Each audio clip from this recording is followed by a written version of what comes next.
Hi guys, good morning. Ito na naman kami, mag-morning routine kami, magwo-walk ng dog. Ang lamig na sa labas guys, kaya balot na balot na. Ito yung mga doggy ko, si Chibi yung babae, tapos yung lalaki si Sam. Ayan, nandito kami sa likod ng village na tinitirhan namin. Ito yung sa kabilang side. Lalakad kami, umikot kami ngayong araw. Ang oras pala this time guys is 6:30 in the morning. Maaga pa guys, kaya sobrang lamig, pero maganda yung panahon, kaya maaraw siya, maliwanag. Tas ang tahimik guys, kasi walang mga tao. Super tahimik talaga dito guys. So, di mo makita na maraming tao naglalakad sa labas.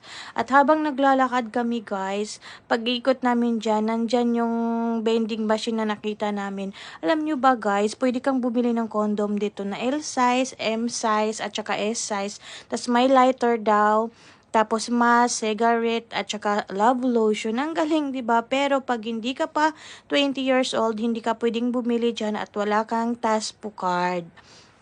Pang-adult lang siya, guys. Tapos sa kabilang vending machine naman, mga juice, cola, kung ano-ano pa. Mga normal na vending machine lang, may coffee.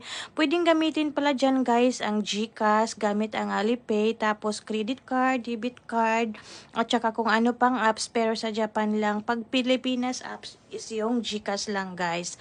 Pwedeng gamitin dyan. Hindi lang ako nag-try bumili kasi nahirapan ako kasi may aso. Tapos sa tabi niyan, kalsada kasi delikado, maraming dumadaan na car. Kaya next time na lang kami pag walang aso, bibili ako dyan. Thank you for watching guys.